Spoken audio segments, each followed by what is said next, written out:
Student हम लोगों ने जीआईटी में ईसोफेगस तक की स्टडी कर ली है।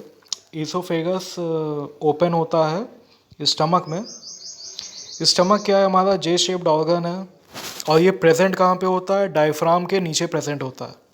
रेस्पिरेटरी सिस्टम हम लोग जब पढ़ रहे थे तो मैंने आपको जब लंग्स की लोकेशन समझाई थी तो क्या बताया था कि lung is present, it rest on the diaphragm. ठीक है, डायफ्राम के नीचे आपकी एब्डोमिनल कैविटी शुरू हो जाती है, डायफ्राम के ऊपर थोरैसिक कैविटी होती है जिसमें लंग हार्ट ये सब आता है। तो एब्डोमिनल कैविटी में आपका क्या आता है, स्टमक आता है। ठीक, स्टमक क्या होता है, ये it is a highly muscular organ. ठीक, ये 1 से 2 लीटर खाने को स्टोर कर सकता है एक बार में। स्टमक में डाइजेशन 2 तरीके के होते हैं, एक होता है आपका बायोकेमिकल डाइजेशन, दूसरा क्या होता है मैकेनिकल डाइजेशन। बायोकेमिकल डाइजेशन ऐसे होता है कि स्टमक के जो ये पार्ट है, जैसे कि फंडिक रीजन है, यहाँ पे ऑक्सेंटिक सेल प्रेजेंट होते हैं और throughout the fundic and body part आपके जी सेल प्रेजेंट होते हैं और चीव सेल या पेप्टिक ग्लैंड प्रेजेंट होती हैं। ठीक है, तो भाई oxyntic parietal cell HCL release करती है, चीव सेल या पेप्टिक ग्लैंड पेप्सिन रिलीज करती है, ईसीएल सेल जो आपके पाइलोरिक एंट्रम में होती है ये आपका हिस्टामीन रिलीज करती है, और जी सेल होती हैं थ्रू आउट द बॉडी जो गैस्ट्रिन रिलीज करती हैं। तो ये पेप्सिन हो गया, गैस्ट्रिन हो गया, वेनिन एंजाइम हो गया, एचसीएल हो गया, हिस्टामीन हो गया, ये सब मिल के आपका बनाता है गैस्ट्रिक जूसेस। ठीक है, तो गैस्ट्रिक जूसेस क्या कर रहा है, बायोकेमिकल डाइजेशन कर रहा है ना। तो गैस्ट्रिक जूसेस का पीएच 1 से 3 के बीच में होता है, ये आप लोग को याद रखना है।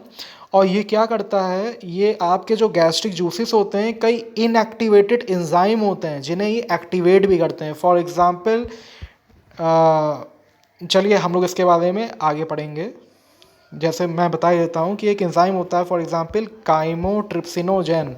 ठीक है, तो ये क्या करता है, जहाँ पे आपका जेन लगा रहता है ना, तो इसका मतलब एंजाइम इनएक्टिव है। ठीक है, तो ये काइमोट्रिप्सिनोजेन को कन्वर्ट कर देता है काइमोट्रिप्सिन में कन्वर्ट कर देता है। ठीक है, तो काइमोट्रिप्सिन क्या होता है, प्रोटीन को ब्रेक करता है, प्रोटियोसिस में पेप्टाइड बॉन्ड को ये कर देता है ब्रेक, और फिर प्रोटीन सिंपलर फॉर्म्स में आ जाते हैं और इजीली एब्जॉर्ब हो जाते हैं। उसी तरीके से हमारा आता है मैकेनिकल डाइजेशन। ठीक, मैकेनिकल डाइजेशन क्या होता है कि हमारी जो स्टमक की जो वॉल होती है वो हाईली मस्कुलर होती है। हिस्टोलॉजी ऑफ स्टमक में हम लोग पढ़ेंगे कि जो ये वॉल होती है ये 5 लेयर की मिल के बनी होती है, और जो इसमें जो मसल्स होती हैं स्टमक की वॉल में, ये खाने को वो करती, ये ब्रेक करती हैं, they cause the churning of food. तो चर्निंग ऑफ फूड ऐसे होती है कि जैसे हमने खाना खा लिया, ठीक है, खाना 1 to 2 लीटर हमने अपने स्टमक में स्टोर कर लिया, यहाँ पे एक स्पिंस्टर होता है, जैसे खाना अंदर आता है ये बंद हो जाता है, इसे कहते हैं कार्डियक स्पिंस्टर। ठीक है, जब खाना यहाँ पे आता है तो फिर यहाँ पे भी जो आपका पाइलोरिक स्पिंस्टर होता है ये भी बंद हो जाता है। ठीक, फिर यहाँ पे क्या होता है, आपका जो स्टमक होता है ना, जो स्टमक की वॉल होती हैं ये कॉन्ट्रैक्शंस शो करती हैं। ठीक है, और कॉन्ट्रैक्शंस शो करती हैं माइंट्रिक प्लेक्सस, और यहाँ पे क्या होता है आपका मैकेनिकल डाइजेशन यहाँ पे होता है। ठीक है, स्टमक का डायग्राम भी बहुत इंपॉर्टेंट है। तो स्टमक का डायग्राम ड्रॉ करने के लिए आप लोग क्या करोगे, what you will do, you will first you will draw J. ठीक है, जैसे ये डायग्राम है इसमें भी जे बना, और फिर आप लोग ऐसे बना के ऐसे बना के ऐसे बना के ऐसे स्टमक का इस तरीके से आप लोग डायग्राम बनाओगे। ठीक है, ऊपर वाला पार्ट क्या है, फंडस। तो फंडस में ज़्यादातर ऑक्सेंटिक या पैराइटल सेल प्रेजेंट होते हैं जो एचसीएल रिलीज करते हैं।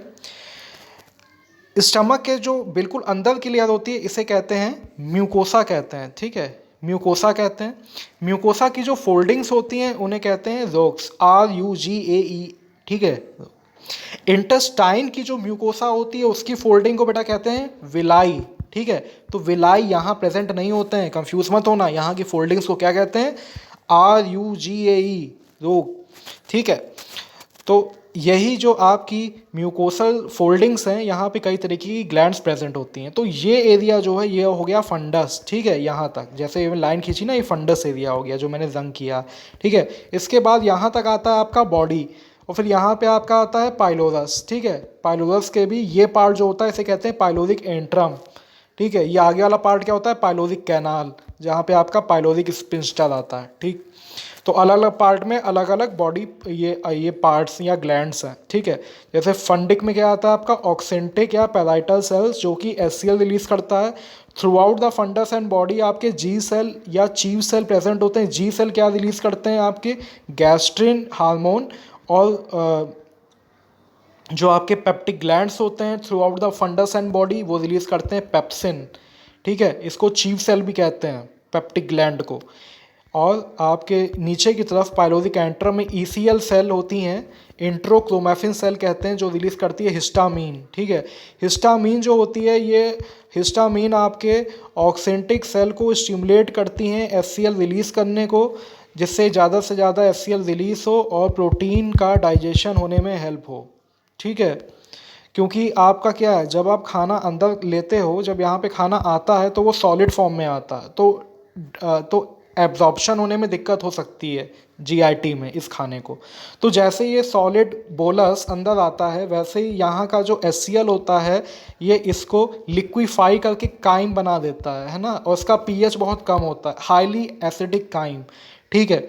फिर ये जब लिक्विफाई हो जाता है तो फिर हमारे जब जीआईटी में आगे जाता है तो ये ईजिली क्या करती है, हमारे जो इंटेस्टाइनल वॉल होती है, विलाई होती है, माइक्रो विलाई होती है, ये इसे ईजिली एब्जॉर्ब कर लेती है इसमें से न्यूट्रिएंट्स, ठीक है। इसके बाद स्टमक के बाद हमारा क्या आता है, डिओडिनम आता। अब हम लोग अगर इसकी हिस्टोलॉजी को ठीक से पढ़े तो यहाँ पे देखिए, यहाँ पे आपका ये आपका जे शेप है ना, जे शेप, तो ये जो एंगल बन रहा है इसे कहते हैं एंगुलैरिस।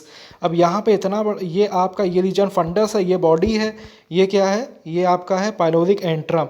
तो ये कर्वेचर कितना बड़ा है, तो इसे कहते हैं ग्रेटर कर्वेचर, ठीक है। ये भी तो कर्व है लेकिन छोटा, तो इसे क्या कहते हैं, लेसर कर्वेचर कहते हैं, ठीक है।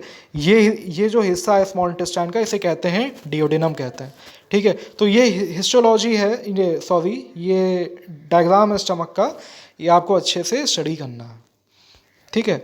ये स्ट्रक्चर ऑफ स्टमक है, हम लोगों ने समझ लिया है क्या चीज़ कहाँ पे, इसे पढ़ लेंगे समझ में आ जाएगा।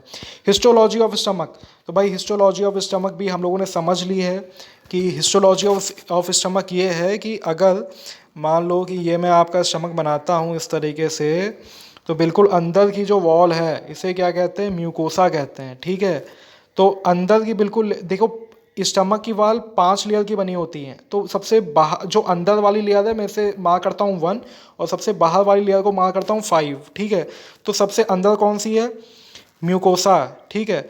इसके बाद कौन सी आती है आपकी, मस्कुलैरिस, इसके बाद आती है आपकी सब म्यूकोसा। तो पहली क्या है, सबसे अंदर वाली लेयर आपकी कौन सी है, म्यूकोसा है। उसके बाद कौन सी लेयर आती है आपकी, मस्कुलैरिस इंटरना आती है। उसके बाद क्या आती है, सब म्यूकोसा आती है। फिर सबसे बाहर की लेयर कौन सी होती है, मस्कुलैरिस एक्सटर्ना, और बिल्कुल बाहर की लेयर क्या होती है, सिरोसा, ठीक है। तो अगर यहाँ पे आपकी स्टमक की अगर लाइनिंग में बनाऊँ ऐसे करके, तो आप लोग ये याद कर लेना, बार में ड्रॉ कर रहा हूँ, सबसे अंदर क्या है, म्यूकोसा। इसके बाद क्या आता है, मस्कुलर इंटरना। इसके बाद क्या आता है, सब म्यूकोसा। और इसके बाद क्या आता है, muscularis externa, and then serosa. तो ये 5 लेयर के नाम जो है तुम लोग को याद करने हैं, ये बहुत इंपॉर्टेंट है, कोई ऑप्शन नहीं है, और ये 110% ये एग्जाम में आएगा, ठीक है। तो स्टमक की जो वॉल है, सबसे बाहर की जो लेयर होती है उसे कहते हैं सिरोसा कहते हैं, ठीक है।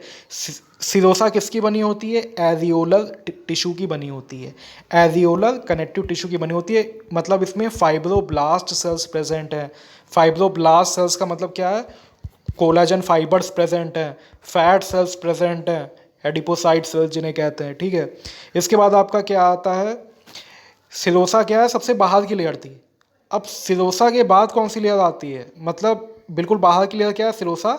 अब हम थोड़ा अंदर की तरफ जाते हैं, तो अंदर की सेकंड लेयर कौन सी है आपकी, आई मस्कुलरिस एक्सटर्ना। तो मस्कुलरिस एक्सटर्ना क्या है, हाईली मस्कुलर लेयर है, ठीक है। तो जो आपका चर्निंग ऑफ स्टमक वाल होता है ना, जो कॉन्ट्रैक्शंस होते हैं स्टमक में जो कि मैकेनिकल डाइजेशन शो करते हैं, वो किसकी हेल्प से होते हैं? वो होते हैं आपकी मस्कुलरिस एक्सटर्ना की हेल्प से। मस्कुलरिस एक्सटर्ना में 3 तरीके की सेल प्रेजेंट होती है। एक आपकी लॉन्गिट्यूडनल मसल, दूसरी सर्कुलर मसल और तीसरी ऑब्लिक मसल। तो ये तीनों मसल मिलके मस्कुलरिस एक्सटर्ना को बहुत ही स्ट्रॉन्ग बना लेती हैं, हाईली मस्कुलर बना लेती हैं, जिससे कि ये मैकेनिकल डाइजेशन में हेल्प कर पाता है। इसके बाद जो बिल्कुल जो लेयर आती है वो आती है आपकी सबम्यूकोसा। ठीक है, फिर आती है सबम्यूकोसा जिसे ब्लड वेसल और नर्व्स होता है। इसके बाद सबसे अंदर की लेयर जो होती है, बिल्कुल अंदर की लेयर, वो होती है आपकी म्यूकोसा। ठीक है, म्यूकोसा में कई ज़्यादा फोल्ड होते हैं जिन्हें कहते हैं रोग्स, और ये क्या करती है, इनमें कई तरीके के ट्यूबुलर ग्लैंड्स प्रेजेंट होते हैं। तो भाई एक चीज़ को याद रखना कि जो आपकी म्यूकोसा होती है, म्यूकोसा 3 चीज़ों की बनी होती है। पहली लेयर एपिथेलियल लेयर है ना। अगर मैं अगर समझाऊं आपको तो बिल्कुल बाहर की लेयर इसकी होती है एपिथेलियल लेयर, और एपिथेलियल को जोड़ के लगता है लैमिना प्रोप्रिया, और अंदर होती है बेसमेंट मेम्ब्रेन। ठीक है, तो हमें अभी इतना याद रखना है कि एपिथेलियल लेयर जो होती है म्यूकोसा के बाहरी सरफेस को फॉर्म करती है। ठीक, तो 3 तरीके के ग्लैंड होते हैं।